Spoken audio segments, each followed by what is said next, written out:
Nunca tuve miedo al trabajo duro, pero nadie me enseñó qué hacer cuando el corazón empieza a latir por alguien que no puedes nombrar sin miedo. Nunca tuve miedo al trabajo duro. Despertar temprano, empujarme dentro de un bus lleno, aguantar clientes que trataban al barbero como si fuera invisible. Todo eso era rutina. Lo que nunca aprendí fue cómo defenderme del temblor, que te sacude cuando el corazón empieza a latir por algo que no podés decir en voz alta. Ese martes era como cualquier otro. Yo afilando las tijeras, esperando que alguien entrara. Entonces llegó él, Julián, celular en la oreja, pasos rápidos, mirada distraída. ¿Podés solo emparejarme el corte? Tengo una reunión, dijo sin mirarme del todo. Asentí como siempre. Nada en él llamó la atención, hasta que sonrió. Esa sonrisa que no encajaba con la prisa. Era de esas que te desordenan por dentro. Mientras cortaba, colgó el celular y empezó a hablar. Primero de música, luego de política, de su carrera de arquitectura. Yo respondía lo mínimo, sin abrir mucho. Pero él seguía, como si cada silencio fuera una invitación. ¿Cómo te llamas? ¿Sos de Medellín? ¿Siempre fuiste barbero? Preguntas simples. Pero había algo en su voz. No urgencia, sino interés real. Me desarmó sin esfuerzo. Cuando se fue, dejó una propina generosa y dijo: «Vuelvo el próximo mes. Solo vos entendés cómo me gusta el corte». Pensé que era amable, nada más. Pero volvió, y volvió otra vez. A la tercera visita ya no parecía casualidad. Me preguntaba cosas que nadie se molestaba en preguntar. Decía que le gustaba cómo me reía, que yo tenía algo. Tranquilo. Empecé a esperar los martes, a arreglarme más antes del trabajo, a mirar la puerta cada vez que sonaba la campanita. Un día, con la barbería casi vacía, se quedó después del corte. Se sentó en la silla del rincón y habló como si no tuviera reloj. Estoy leyendo un libro que me dejó pensando. ¿Fuiste al nuevo cine que abrieron en el centro? Tragué saliva. Dudé. Él lo notó. Vamos juntos algún día, si te animás. Un gesto simple, pero me congeló. No por él, sino por lo que significaba. Un hombre invitando a otro, en voz alta, en mi trabajo. Solo pude decir, tal vez. No insistió. Tranqui, cuando quieras. Y se fue. Pero mi cabeza no se fue con él. Se quedó girando, atrapada entre recuerdos de la calle donde crecí, amigos que se burlaban de todo lo diferente, de mi padrastro, que una vez me empujó contra la pared solo por cómo caminaba. Y más que todo, pensé en mí, en el miedo viejo, el que arrastro desde siempre, en las cosas que nunca dije. Julián volvió, semana tras semana, siempre igual, sin esconderse, con esa manera liviana de hablar que me descolocaba. Un día dejó un papel doblado en el mostrador. Si algún día solo querés charlar, sin corte, sin apuro, escribime. Julián con su número. Guardé el papel. Lo llevé en el bolsillo durante días. Cada vez que subía al bus, lo sentía ahí. Cada vez que sonaba el teléfono, mi corazón se adelantaba. El viernes, luego de un día largo y una discusión absurda con un cliente, escribí: ¿te va ese café? Tardó 2 minutos en responder. Cuando quieras. Nos vimos en un lugar apartado, no por vergüenza, sino por necesidad. En barrios como el mío, los ojos duelen más que las palabras. Yo llegué primero, casi me voy 2 veces. Cuando apareció, todo pareció más lento. Se sentó, pidió jugo, empezó a hablar como si nos conociéramos de siempre. Yo escuchaba. No hablaba mucho. Pero por primera vez en mucho tiempo podía respirar. Cuando salimos me miró más de la cuenta. No bajé la vista. Cuando su mano tocó la mía, no me alejé. No hubo beso. Pero no hacía falta. Ese contacto bastó para saber que algo había empezado, y que ya no podía fingir que no. El lunes, en la barbería, el ambiente era otro. 2 compañeros cuchicheaban en el fondo. Cuando pasé, uno soltó, en voz alta: «El rey del corte anda cortando otras cosas, ¿no?» Risas, miradas cruzadas. La vergüenza se me pegó como sudor en día de calor. No respondí. No podía. Pero esa vez, las tijeras temblaron en mi mano. Esa noche me quedé mirando el techo durante horas. La rabia y la culpa se empujaban dentro mío. No era solo miedo a lo que decían, era rabia por seguir dándoles ese poder, rabia por importarles tanto, pero más por importarme tanto. Julián mandó un mensaje. ¿Todo bien? Estuve a punto de no contestar, pero escribí. Más o menos. Él respondió. ¿Querés hablar? No sé cómo, pero sentí que lo sabía todo, como si viera detrás. Le dije que era solo cansancio, que otro día. Solo contestó. Cuando estés listo, acá estoy. Pasé los días evitando todo. El espejo, el celular, a mí mismo. Pero el recuerdo volvía. En la pausa del almuerzo, en la espera del bus, el modo en que me miró, su forma de no juzgar. Eso me dolía más que las burlas. El sábado fui a visitar a mi madre. Vivía en el mismo barrio donde crecí. Mujer dura, de pocas palabras, siempre sospechó algo, pero nunca preguntó. ¿Qué te pasa? ¿En la cara? ¿Peleaste? Negué. Ella siguió cocinando, pero sin dejar de mirarme. Es por un hombre, ¿cierto? Me atraganté.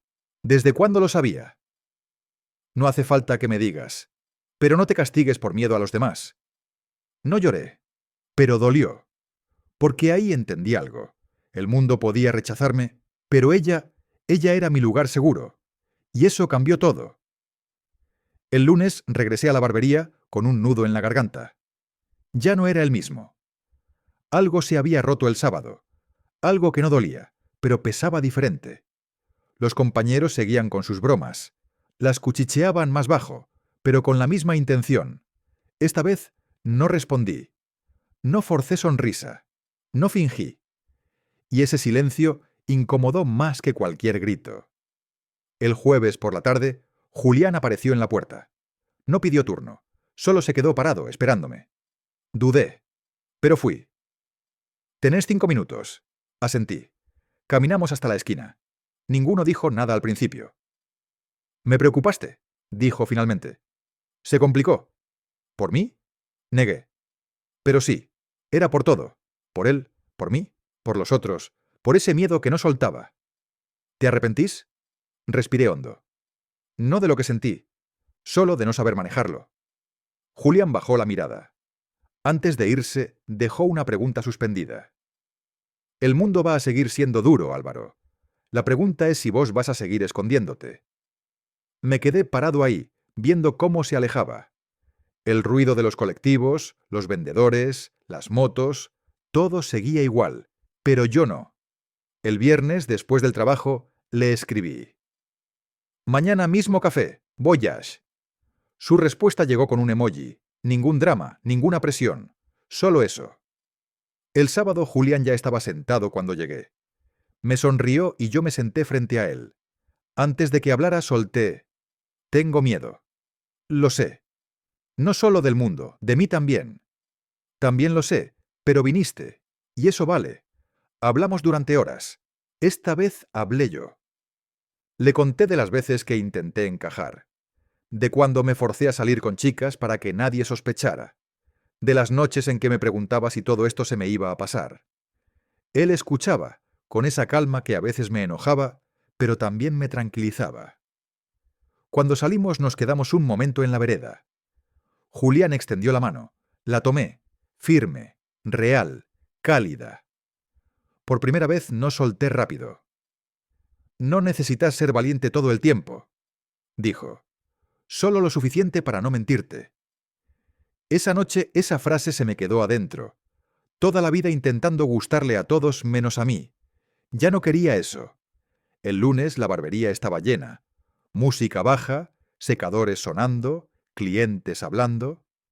Yo intentaba concentrarme. Pero mi cabeza estaba todavía en el sábado. En la mano de Julián. En mí diciendo por fin que tenía miedo. Porque a los hombres como yo no nos dejan tener miedo.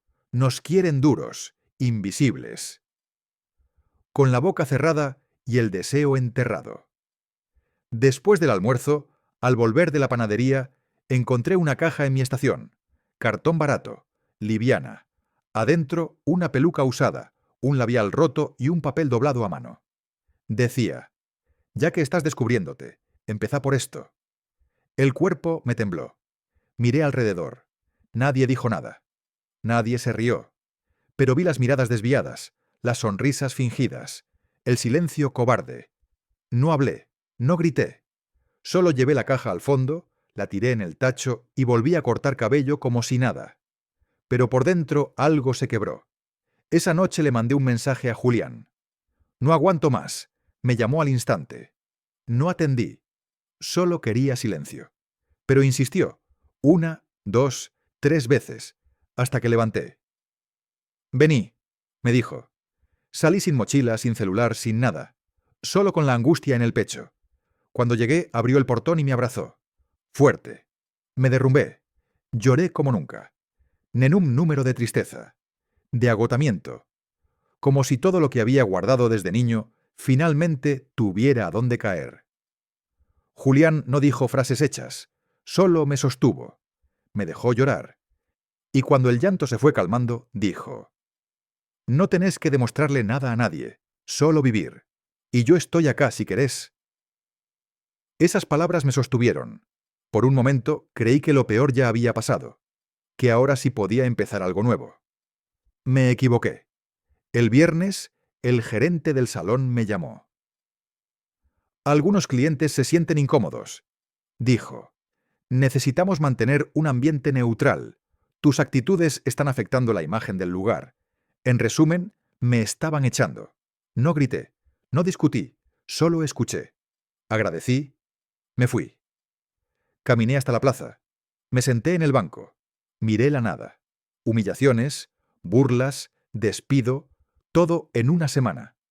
Todo por sentir algo que ni siquiera había pedido. Volví a la casa de mi madre. No preguntó nada, solo me abrazó.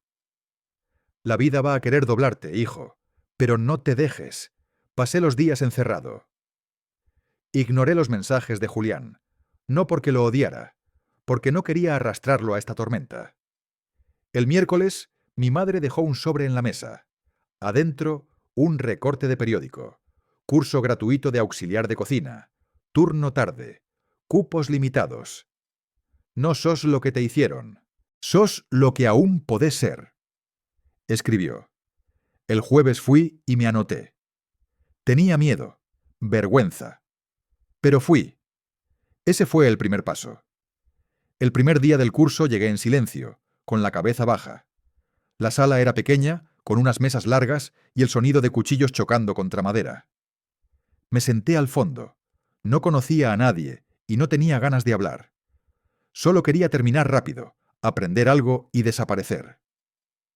Fue entonces cuando escuché una voz a mi lado. Sos demasiado callado, pero se te nota que llevas un mundo encima. Era Mateo, 30 y pocos, ojos despiertos, gestos tranquilos. Parecía alguien que ya había sobrevivido a demasiadas cosas, pero que aún tenía espacio para mirar a otros con atención. No respondí. Él tampoco insistió. Solo dijo: yo también fui así, hasta que tuve que gritar para no desaparecer. La frase quedó girando en mi cabeza todo el día. Cuando salimos, me ofreció llevarme. Dije que no. Caminé solo. Pero algo en su forma de hablar me acompañó. Al día siguiente, volvió a sentarse a mi lado. Y al otro. Cada vez con alguna pregunta o comentario al pasar. No invadía. Solo se quedaba cerca, como si supiera que el silencio no siempre significa rechazo. Un viernes, después de clase, me detuvo. No sé qué te hicieron, pero sé cómo se ve alguien que se ha escondido demasiado. Solo quiero decirte que conmigo no hace falta esconderte. No supe qué responder, pero eso me atravesó, como si hubiera tocado una puerta que yo ni sabía que existía. Esa noche me acosté con los ojos abiertos.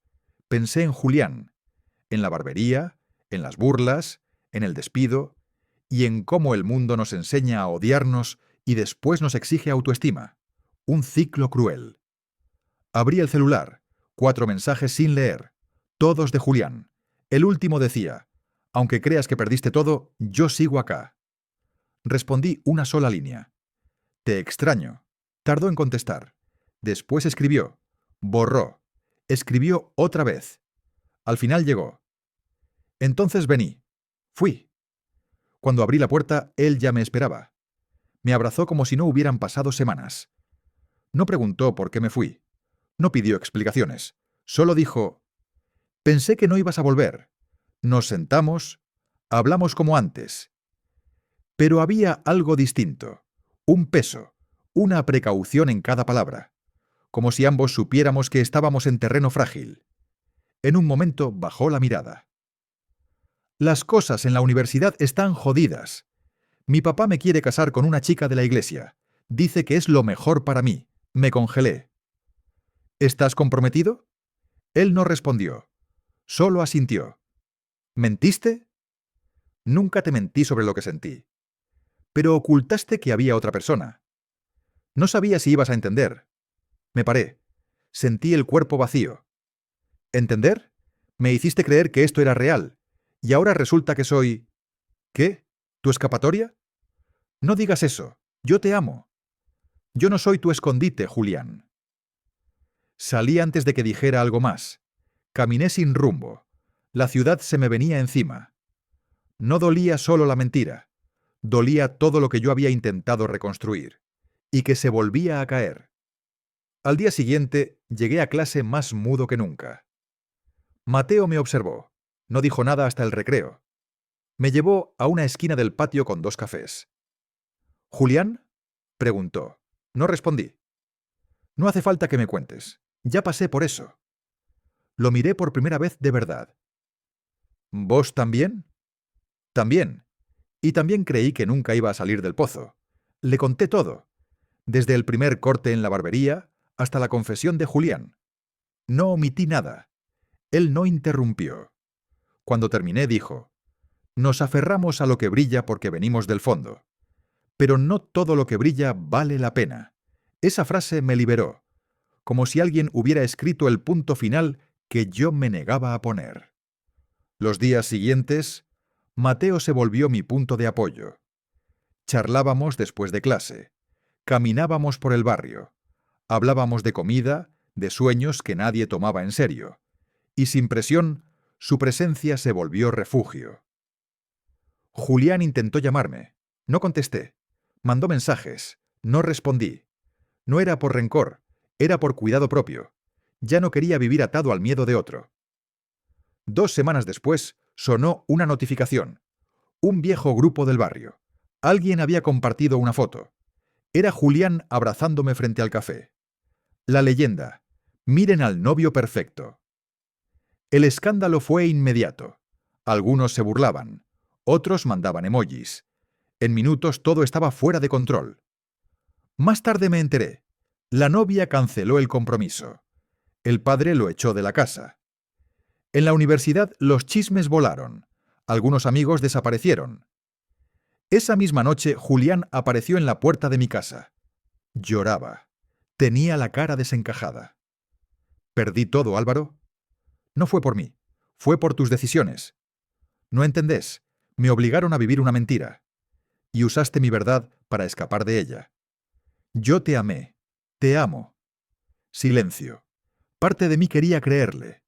Pero otra parte, la que ya no quería sangrar más, sabía la respuesta. El amor que empieza escondido termina roto. Cerré el portón. No hacía falta mucho. Su presencia bastaba. Me escuchaba sin apuro. Me miraba sin juicio. Y en ese espacio sin exigencias pude empezar a aflojar. El domingo siguiente desperté antes del amanecer. No por ansiedad, sino porque algo dentro mío necesitaba moverse. Preparé café, guardé mis apuntes del curso en la mochila y tomé el primer bus al centro. Llegué al comedor comunitario donde la tía de mi madre organizaba desayunos para gente en situación de calle. Me ofrecí para ayudar en la cocina.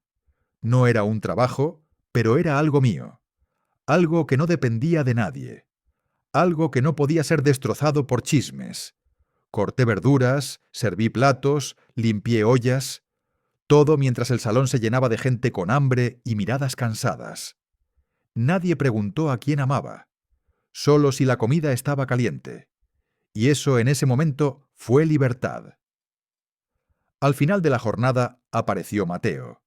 Traía una bolsa con pan casero y un gesto de orgullo. Pensé que ibas a venir. Te conozco el paso cuando estás decidido. Me ayudó a limpiar. Nos quedamos hasta que todos se fueron. Caminamos hasta la plaza cercana.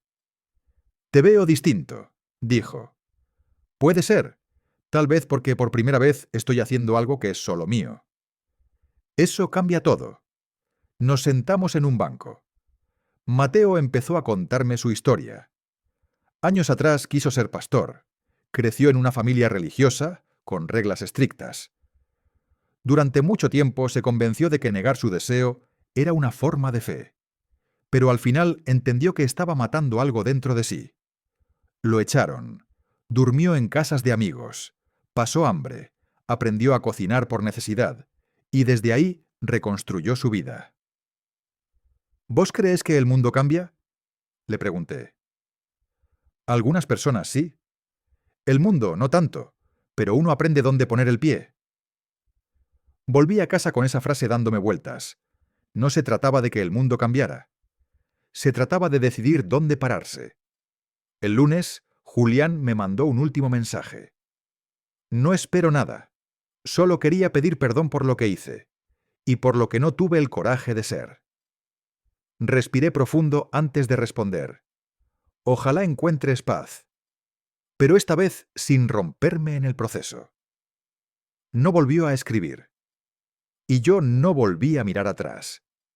El sábado siguiente, Mateo me invitó a conocer otra cocina solidaria en un barrio vecino. Acepté.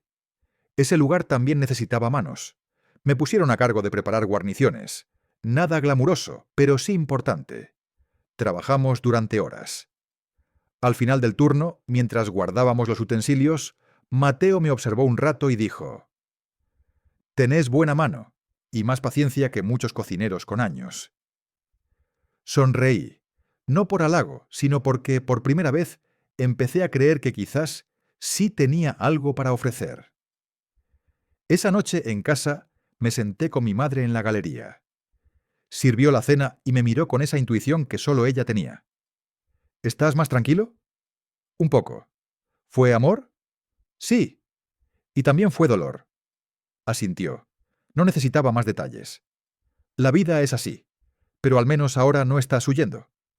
La miré con los ojos llenos. «No me juzgás». «Te conozco desde que eras un poroto, Álvaro. Sé cuando te estás mintiendo, y sé cuando estás tratando de desaparecer para encajar». Guardamos silencio.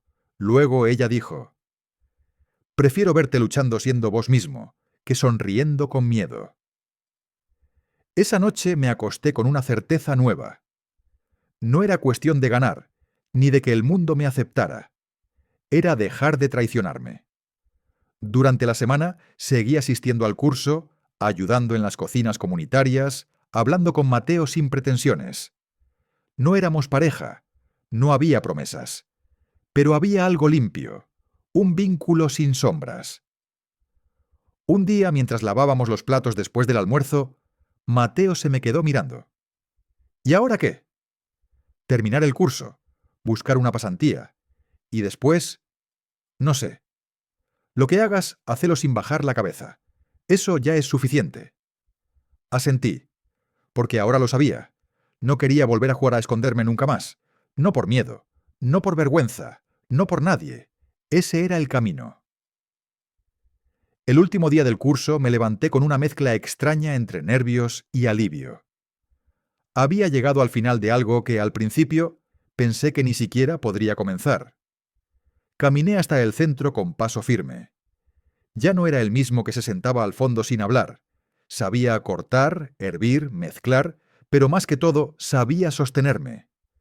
Al entregar el certificado, Mateo me abrazó fuerte.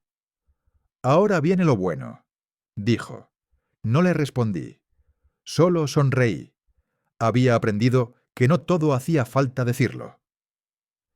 Esa misma semana, una de las coordinadoras del comedor Me ofreció una pasantía en una cocina comunitaria más grande. Acepté sin pensarlo. No era por el sueldo, era por lo que representaba. Una puerta que se abría por mérito propio, no por lástima, no por caridad, por lo que había demostrado. Los días siguientes fueron agotadores, turnos largos, pocas pausas, pero no me quejé. Mientras lavaba, picaba, servía, sentía que estaba construyendo algo real. Un sábado, al salir, Mateo me esperó en la puerta. «Te invito a caminar». Fuimos hasta una placita. Nos sentamos bajo un árbol. No había prisa. «¿Cómo te sentís ahora?», preguntó. «Distinto, no completo, pero más liviano». Eso es crecer. No sanar del todo, pero poder seguir. Le conté que, por primera vez, tenía ganas de intentar algo propio. Un pequeño emprendimiento. Tal vez algo de comida callejera. Algo simple, pero hecho por mí. «Lo vas a lograr. Y si necesitas ayuda, contá conmigo».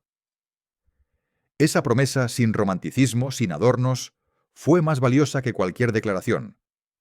Esa noche, al volver a casa, mi madre me esperaba en la mesa. «¿Cómo estuvo?» «Bien. Cansado, pero bien». «¿Y Mateo?» «Bien también». Asintió sin agregar más. Luego me miró con una seriedad tranquila. «Lo que estás haciendo, Álvaro, es grande, porque estás eligiendo vivir con verdad. Y eso, en este mundo, es de valientes». Le agarré la mano. No dije nada. Pero ella entendió todo. Días después, mientras repartíamos comida en la cocina, una chica del equipo se acercó. «Vos sos el que echaron de la barbería, ¿no?», me tensé. «Sí. Mi hermano estaba ahí ese día». Dijo que fuiste el único que no bajó la mirada. No supe qué responder. Solo asentí. No todos se animan. Yo no podría. La conversación quedó ahí, pero me marcó, no por orgullo, sino porque entendí que alguien, sin saberlo, se había sentido menos solo por algo que hice sin darme cuenta. Una semana más tarde, mientras lavaba bandejas, recibí una llamada desconocida. Era Julián. No atendí. Me mandó un mensaje. «No quiero volver, solo quería decirte que ahora entiendo, y que te admiro por no haberte quebrado». Leí el mensaje varias veces. No respondí. No por rencor, sino porque ya no necesitaba decir nada. Algunas historias no merecen epílogos. Un domingo Mateo me pasó a buscar temprano. «Hoy quiero mostrarte algo». Fuimos a una feria de emprendimientos. Me presentó a una amiga que tenía un carrito de comida.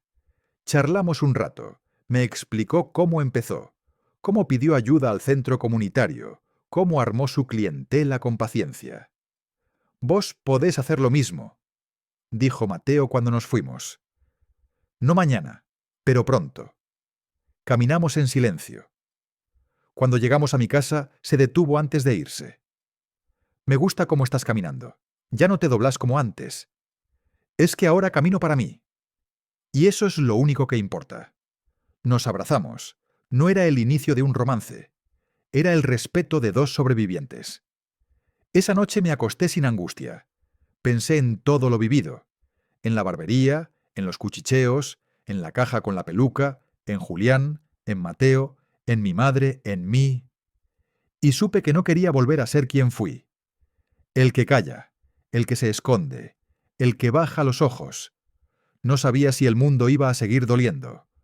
Pero ahora tenía herramientas. Y sobre todo, tenía claridad. Ya no quería fingir. Ya no quería mendigar cariño. Ya no quería caminar encorvado para encajar. Ahora sabía que podía costar, que iban a seguir existiendo miradas torcidas, palabras malintencionadas, puertas cerradas. Pero también sabía que podía construir mis propias puertas y abrirlas cuando quisiera. Y eso, al final, era todo lo que necesitaba.